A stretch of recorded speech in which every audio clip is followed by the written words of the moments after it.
चुनावी गपशप।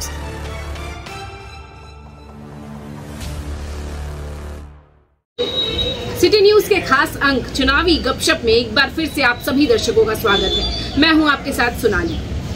2024 का विधानसभा चुनाव गिरिडीह के लिए काफी खास होने वाला है। जी हां, इस बार गिरिडीह की विधानसभा चुनाव में 14 प्रत्याशियों में से एक प्रत्याशी थर्ड जेंडर से है। जी हां, किन्नर समाज की एक महिला जिनका नाम अश्विनी अंबेडकर है, उन्होंने भी इस बार गिरिडीह विधानसभा में चुनाव लड़ने का बीड़ा उठाया है। तो आइए आज हम उनसे बातचीत करें और नजर डालें उनकी चुनावी तैयारियों पर। नमस्कार अश्विनी अंबेडकर जी।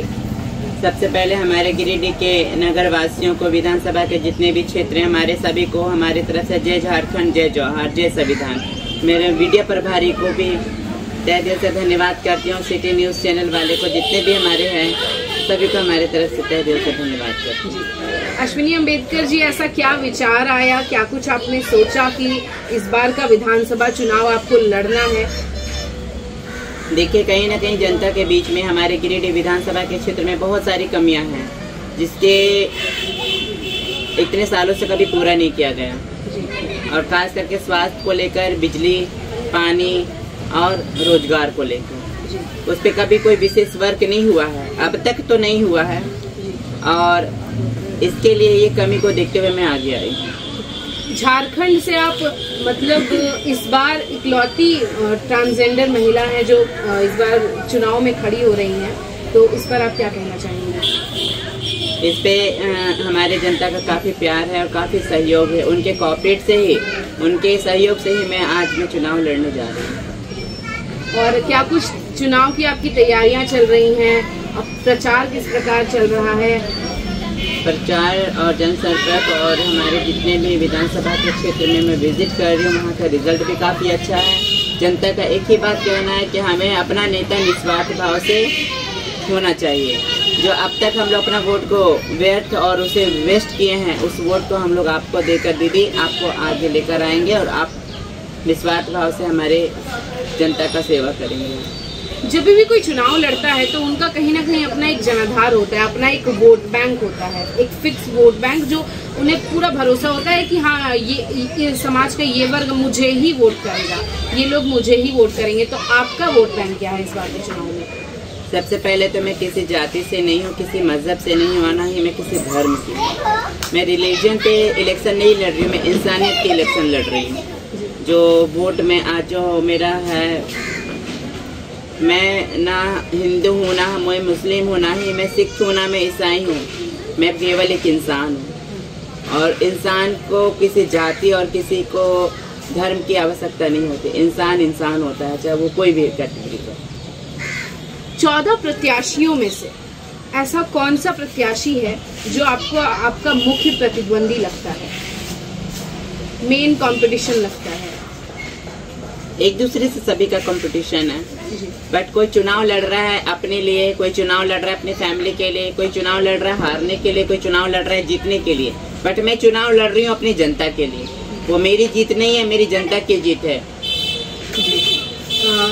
हमारे क्षेत्र के जो विधायक जी हैं, उनका कहना है कि पिछले 5 सालों में उन्होंने बहुत काम किया है। स्वास्थ्य का क्षेत्र हो या फिर शिक्षा का क्षेत्र हो या फिर रोड सड़कें बनाई गई हैं या पुल बनाया गया है। तो आप इस बारे में क्या कहना चाहेंगे कि आपको विकास दिखा है गिरिडीह में? अगर विकास दिखा होता तो आज मैं इस असेंबली का इलेक्शन में नहीं लड़ रही होती। और जैसे कि आपने स्वास्थ्य को लेकर बोला, तो स्वास्थ्य अगर केंद्र बेटर होता, अच्छा होता, तो हमारे यहाँ पे एक्सीडेंटल केस, महिलाओं का जो केस होती हैं हेल्थ को लेकर, उनकी डेथ नहीं हो जाती, मृत्यु नहीं हो जाती। यहाँ पे अगर किसी का एक्सीडेंट हो रहा है, अगर हम उसे सदर अस्पताल लेकर जा रहे हैं, हॉस्पिटल जाने के बाद में वहाँ पे ना डॉक्टर बैठते हैं, ना ओपीडी में कोई व्यवस्था रहती है, और तो उनसे फिर रेफर कर दिया जाता है जी। और रेफर के दौरान रास्ते में उनकी देहांत हो जाती है। तो अगर स्वास्थ्य अच्छा होता तो इतने सारे दुर्घटना नहीं होती।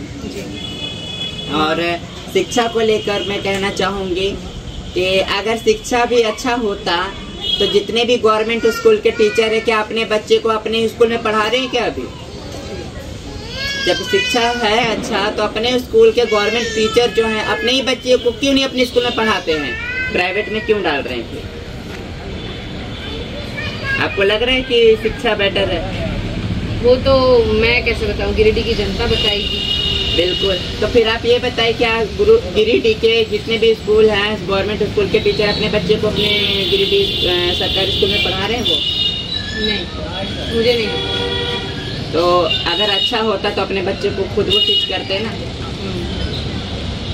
तो आपका कहने का मतलब है यदि आप विधायक बनती हैं तो आप शिक्षा व्यवस्था को सुधारेंगे? बिल्कुल, क्योंकि शिक्षा हमारी भविष्य है। अगर लोग शिक्षा ग्रहण नहीं करेंगे, उनको अच्छी शिक्षा ही नहीं मिलेगी, तो अपने हक, अपने अधिकार और अपने संविधान के बारे में, अपने स्वाभिमान के बारे में उनको नहीं पता चलेगा। और इसी वजह से मुझे अपने असेंबली इलेक्शन में मुझे फील्ड में आना पड़ा। आपकी उम्मीदें क्या है गिरिडीह की जनता से? क्या आपको लगता है कि गिरिडीह की जनता अपना आशीर्वाद आपको देगी इस बार के चुनाव में? बिल्कुल, मुझे पूरा भरोसा है कि जनता मुझे अपना आशीर्वाद देगी और मुझे पूर्ण विश्वास है कि वो अपना वोट उसी जगह डालेंगे जहां उनको अपने विधायक से, अपने एमएलए से अच्छा काम लेना है उनको 5 साल। ये थी हमारे साथ अश्विनी अम्बेडकर जी। हमने इनसे बातचीत की और जाना इनकी चुनावी रणनीति को। हमारा चुनावी गपशप का सिलसिला यूं ही जारी रहेगा। तब तक के लिए हमें दीजिए इजाजत। नमस्कार। झारखंड विधानसभा चुनाव 2024, किसका होगा पलड़ा भारी? किसके हाथ होगी झारखंड की सत्ता? कौन बनेगा विधायक, कौन बनेगा मुख्यमंत्री? इन तमाम सवालों के मद्देनजर पेश है चुनावी गपशप।